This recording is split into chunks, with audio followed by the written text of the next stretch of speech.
बिस्मिल्लाहिर्रहमानिर्रहीम। सब देखने सुनने वालों को परफेक्ट न्यूज़ चैनल की जानिब से तौसीफ भट्टी का सलाम अर्ज़ हो। नाजरीन, आज हम एक तो बात करेंगे जो इस्लामाबाद और लाहौर और मुख्तलिफ दूसरी लीडरों की रिहाइशगाहों पर जो बड़ों की बैठकें चल रही हैं उसके हवाले से मौलाना फजलुर रहमान साहब जो इस टाइम बड़ी ही ज़बरदस्त किस्म की सियासत कर रहे हैं और अपनी सियासत में उन्होंने जरदारी साहब समेत सबको पीछे छोड़ दिया है। और इसके अलावा नाजरीन, जो 3 महीने पहले 9 जून को हमने एक व्लॉग किया था और मौलाना साहब की सियासत के हवाले से एक पेशीन गोई की थी, उसके बारे में आपको बताएंगे और आप फैसला करेंगे वो पेशीन गोई किस हद तक दुरुस्त साबित हुई है। इसके अलावा नाजरीन, जो इस टाइम इंतहाई पूरे पंजाब में हॉट इशू है, बहुत बड़ा मामला बन चुका हुआ है। तमाम शहरों में जो उनसे है, तमाम पंजाब में दफ़ा 144 है और स्कूलों और कॉलेजों यूनिवर्सिटीज़ को छुट्टी कर दी गई। जो इशू नाजरीन आपको मालूम है कि लाहौर के एक प्राइवेट कॉलेज के हवाले से खड़ा हुआ है, उसके बारे में भी आज हम थोड़ी सी बात करेंगे कि उसका मामला और जो 1 साल कबल इस्लाम यूनिवर्सिटी बहावलपुर के साथ जो कुछ हुआ था उस मामले में कितनी ममासलत पाई जाती है। तो सबसे पहले नाजरीन, इस वक्त जो सियासत हो रही है आइनी तरमीम के हवाले से, वो बड़ी ज़बरदस्त और दिलचस्प मोड़ पर आ चुकी हुई है। नाजरीन, आपको पता है कि पहले हुकूमत ने पूरा जोर लगाया, पूरी एफर्ट्स की कि किसी तरह अपनी मनपसंद जो आइनी तरमीम है उनको मंजूर कराया जा सके। उसमें मुस्लिम लीग नून और पीपल्स पार्टी जो उनसी हैं वो फ्रंट के ऊपर थी और भरपूर तरीके से इसकी तैयारियां की गई, लेकिन अल्टीमेटली वो नंबर्स पूरे ना कर सके और उसके अंदर उन्हें नाकामी का सामना करना पड़ा। जिसके बाद नाजरीन उन्होंने फिर बिलावल भुट्टो साहब को हुकूमत ने आगे कर दिया इस मामले में और बिलावल भुट्टो साहब मैदान में उतर पड़े और उन्होंने भी बहुत बड़े बड़े दावे किए इस हवाले से कि वो हर सूरत में एक तो ये आइनी तरामीम को इम्प्लीमेंट करवाएंगे और दूसरा जो आइनी अदालत है वो बार बार कह रहे थे कि हमारा जो मिसाक जमहूरियत है उसके अंदर ये शामिल है और इसको हर सूरत में इम्प्लीमेंट किया जाएगा और ये आइनी तरमीम करवाई जाएगी। तो बहुत ज़्यादा जिसे कहें कि पुरएतमाद थे, लेकिन अब वक्त ने ये साबित कर दिया है कि वो जो चाह रहे थे या हुकूमत जो चाह रही थी वो सब कुछ नहीं होने जा रहा। अब मुतफ़िका तौर के ऊपर कोशिश की जा रही है कि किसी तरीके से अब कुछ भी मिल जाए, किसी तरह की भी आइनी तरामीम हो जाएं। एक अपनी फेस सेविंग हुकूमत भी चाहती है और पीपल्स पार्टी भी चाहती है और उसी वजह से अब मौलाना फजलुर रहमान साहब को मनाने की कोशिश की जा रही है। एक मुतफ़िका कमेटी भी बन चुकी हुई है जिसमें तमाम हुकूमती और जो अपोजिशन की पार्टी हैं उनके नुमाइंदगान शामिल हैं और उसके ऊपर जो सी है वो पूरे तरीके से मशावरत की जा रही है। रोज़ के बैठ के नाजरीन आप देख रहे हैं तमाम चैनल्स के अंदर, आपको मालूम होगा कि किस तरीके से कभी रायवंड में, कभी मौलाना फजलुर रहमान साहब के घर में और कभी जो है वो जरदारी साहब के पास ये बैठ के चल रही हैं। और अब पोजीशन ये हो गई है नाजरीन कि इस वक्त इस सारी आइनी तरमीम का जो मामला है या इसको जिसे आप कह लें कि इसको मंजूर कराने की जो अब अथॉरिटी नज़र आ रही है या जो इसको पाए तकमील तक पहुंचाने वाली जो शख्सियत है वो सिर्फ़ और सिर्फ मौलाना फजलुर रहमान साहब है। जी नाजरीन, आपको याद होगा नाजरीन, हमने आज से 3 महीने पहले 9 जून को एक व्लॉग किया था जिसमें हमने मौलाना साहब की जो सियासत है और मुस्तकबिल में वो क्या किरदार अदा कर सकते हैं उसके बारे में आपको बताया था। ये ज़रा एक पहले आप थोड़ा सा क्लिप सुन लें, उसके बाद बात करते हैं। मुस्तकबिल में भी मुमकिन है, तो इसमें अहम किरदार जो है वो मौलाना फजलुर रहमान साहब का हो सकता है, क्योंकि एक तरफ वो मियां नवाज शरीफ साहब के करीब हैं और दूसरी तरफ वो अभी पीटीआई के करीब हो रहे हैं और अगर उनकी कोई अंडरस्टैंडिंग पीटीआई से हो गई तो वो किसी भी वक्त आगे मुस्तकबिल में इन जमातों को बिठाने के लिए भी अहम किरदार अदा कर सकते हैं। और जी नाजरीन, तो जिस तरह आपने ये सुना कि आज से 3 महीने पहले ही हमने ये पेशीन गोई की थी, ये बताया था कि मुस्तकबिल के अंदर अगर हुकूमत और अपोजिशन यानी तहरीक इंसाफ को अगर एक ही टेबल पे बिठा सकती है कोई शख्सियत और इनको किसी एक एजेंडे पर मुत्तफिक कर सकती है, तो वो शख्सियत सिर्फ और सिर्फ मौलाना फजलुर रहमान साहब की होगी। और वो नाजरीन आज का 3 महीने के बाद का जो वक्त है, जो टाइम है, जो हालात हैं, वो आपको ये चीज़ कंफर्म कर रहे हैं कि इस वक्त हुकूमत हो या अपोजिशन, सारों का दारो मदार, सारों का मरकज़ इस टाइम जो है वो मौलाना फजलुर रहमान साहब हैं। और इस वक्त उनको कोशिश की जा रही है कि उनको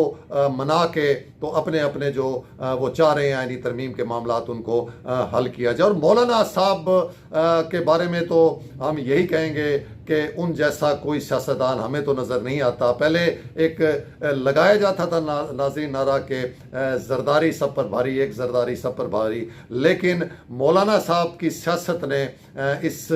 नारे को भी पीछे छोड़ दिया है। और इस वक्त मौलाना फजलुर रहमान साहब पूरे तरीके से हुकूमत और अपोजिशन को एक हाथ में, हुकूमत को एक हाथ में, अपोजिशन को लेकर चल रहे हैं और अपनी मर्जी से वो दोनों साइडों को लेकर चल रहे हैं। अब उसमें उनकी जहानत कह लें, उनकी सियासी बसीरत कह लें, वो दोनों को उनके जो आप कह लें कि रवैये हैं या उनकी जो एक साइकोलॉजी की कंडीशन है, साइकी कंडीशन आप कह लें इसको, वो उनके हिसाब से ट्रीट कर रहे हैं। यानी कि हुकूमत को उन्हें पता है कि ये कमज़ोर पैरों पर खड़ी हुई है, इनके बहुत से हसास मामलात हैं, जिसमें से फॉर्म 45, फॉर्म 47 वाला मामला भी है, और भी इस तरीके से इनकी जो सी है वो हुकूमत इतनी ताकतवर नहीं है। और उनको थोड़ा सा मौलाना साहब बड़े, थोड़ा सा ही नहीं बल्कि अब तो कहें बड़ी सख्ती से ट्रीट कर रहे हैं। और वो जो इस आईनी तरमीम के हवाले से गलत तरीके से इसको मंजूर कराने की कोशिश कर रहे हैं, जैसे कि आपको पता है कि तहरीक इंसाफ के साथ साथ अब मौलाना फजलुर रहमान साहब ने भी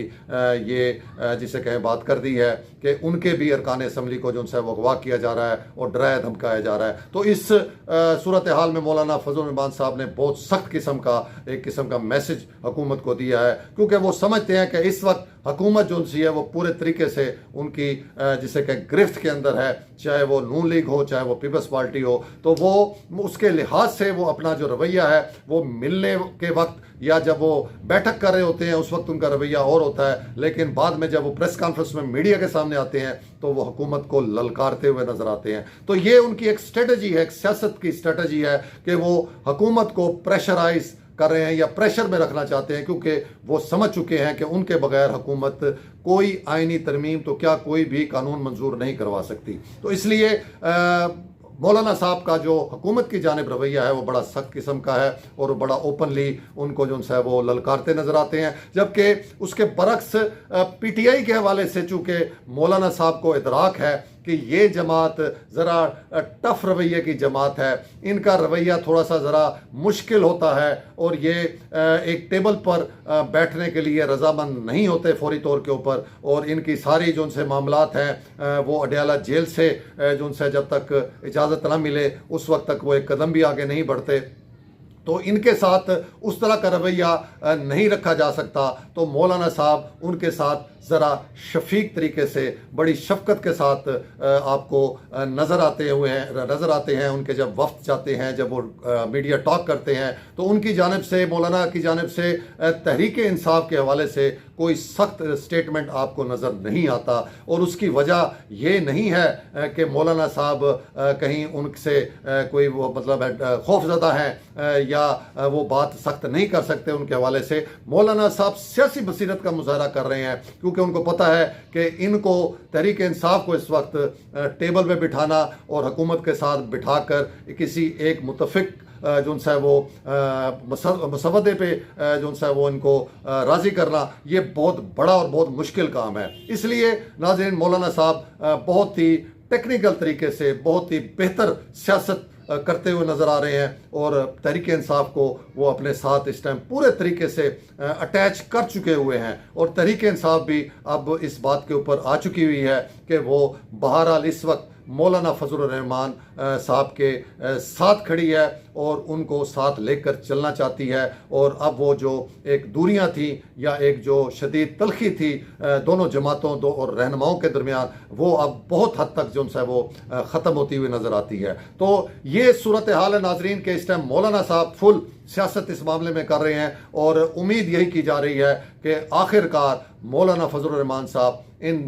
हुकूमत और अपोजिशन को किसी एक मसवदे पे मुत्तफिक करके ये आइनी तरामीम जो सी है ये ज़रूर करवा लेंगे और ये इम्प्लीमेंट हो जाएंगी। अब वो किस शक्ल में सामने मसवदा आता है या क्या क्या चीज़ें होती हैं उसके हवाले से अभी कुछ नहीं कहा जा सकता। कहा यही जा रहा है कि बहुत हद तक इतफाक़ हो चुका हुआ है। उसमें अब आखिरी मुलाकात जो अपना मियां नवाज शरीफ साहब से हुई थी रायवंड में, उसमें भी बड़ा मस्बत जो सा रवैया नून लीग की जानिब से भी आया है। पीपल्स पार्टी तो वैसे ही मौलाना साहब के हर उसके जो सा वो फैसले पर जो सा लब्बैक कहती हुई नज़र आ रही है। तो अब जो तहरीक इंसाफ है वो भी अब बहुत हद तक मुत्तफिक नज़र आ रही है मौलाना साहब के जो भी वो इस तरामीम के लिए वो कर रहे हैं, फैसला कर रहे हैं। उम्मीद यही है कि तहरीक इंसाफ भी मौलाना साहब के फैसले को लब्बैक कहेगी। तो इस तरीके से नाजरीन ये एक खुश आइन ये स्टेप होगा अगर ये काम हो जाता है। और इसमें एक और मौलाना साहब की जो सियासी बसीरत है वो इस सारे मामले का क्रेडिट अभी तक जो है वो बिलावल भुट्टो साहब को देते हुए नजर आते हैं। वो उन्हीं को हीरो बनाते हुए नजर आते हैं कि ये सारी काविशें बिलावल भुट्टो साहब की हैं। हालांकि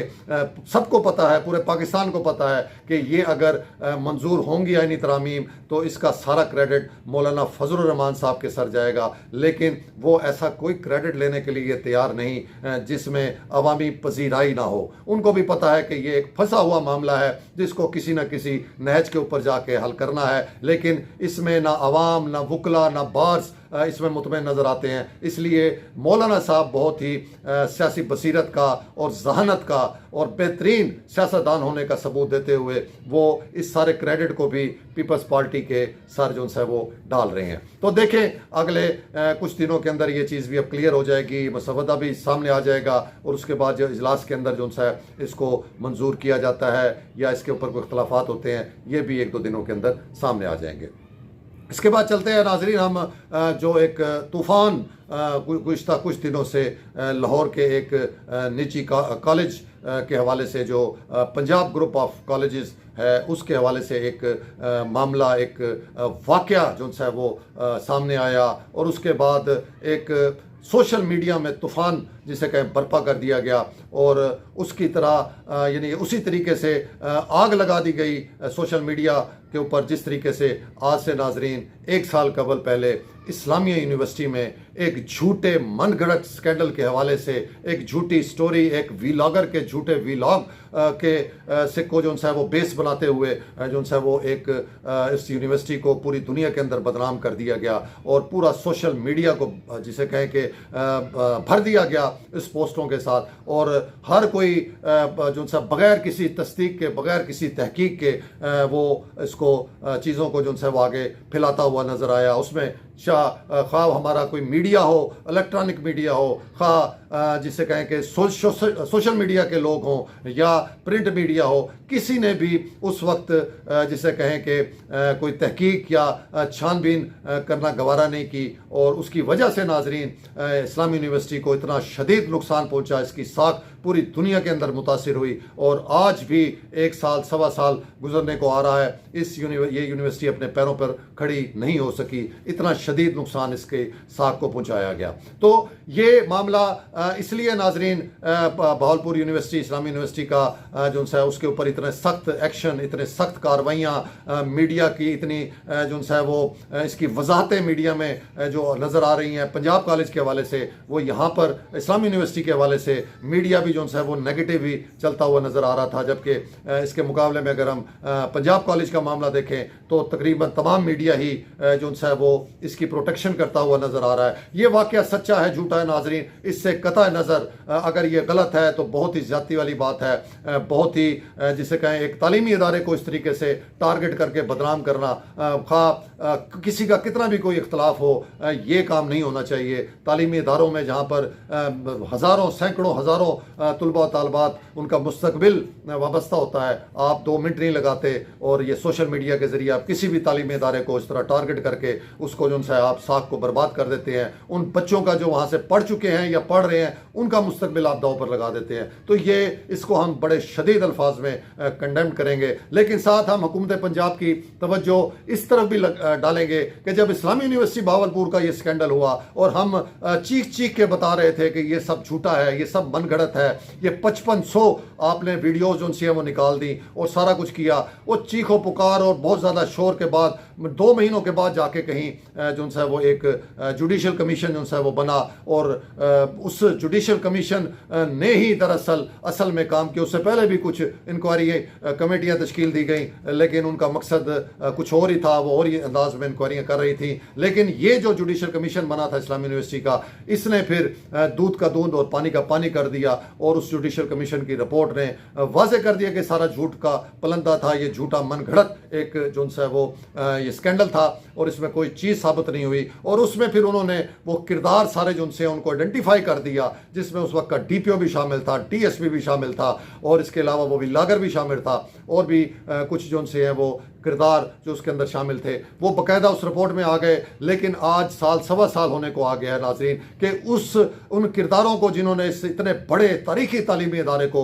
जिसे कि इसकी साख को बर्बाद कर दिया, उसको ज़मीन बोस करके रख दिया, उनके खिलाफ कोई रत्ती बराबर भी जो सी है वो कार्रवाई अमल में नहीं लाई गई। ना ही उन लोगों के खिलाफ को कार्रवाई हुई जिन्होंने इसको सोशल मीडिया के ऊपर जिसे कहें कि इंतहा से ज़्यादा फैलाया और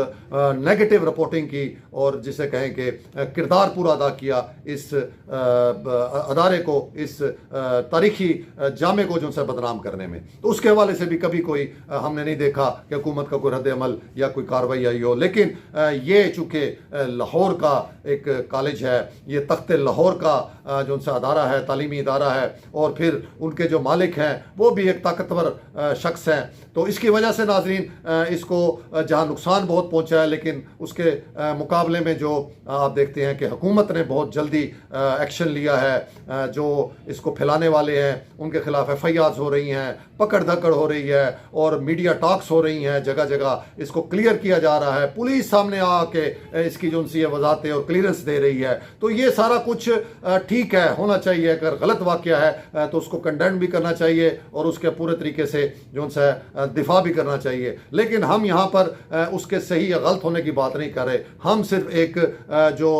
मुतज़ाद रवैया है, बहावलपुर जैसे एक शहर जो साबका रियासत का ये खिता है, नवाबा बहावलपुर का ये शहर है, नवाबों का ये शहर है, तो इसको जो उनसे किस तरीके से ट्रीट किया गया, जब इसकी जामे के ऊपर इस किस्म का वक्त आया तो सारों ने अपनी आंखें काने मुंह बंद कर लिए, सी लिए और कोई इसका दिफा करने वाला नहीं था। और अगर कोई दिफा कर भी रहा था तो वो इतने कलील तादाद में था कि जो एक तूफ़ान सोशल मीडिया में और इलेक्ट्रॉनिक मीडिया में नेगेटिव चल रहा था वो असर उसके ऊपर वो नहीं हो सका जो ये नेगेटिव रिपोर्टिंग का हो रहा था। और इसी वजह से ये अदारा जो उनसे इसको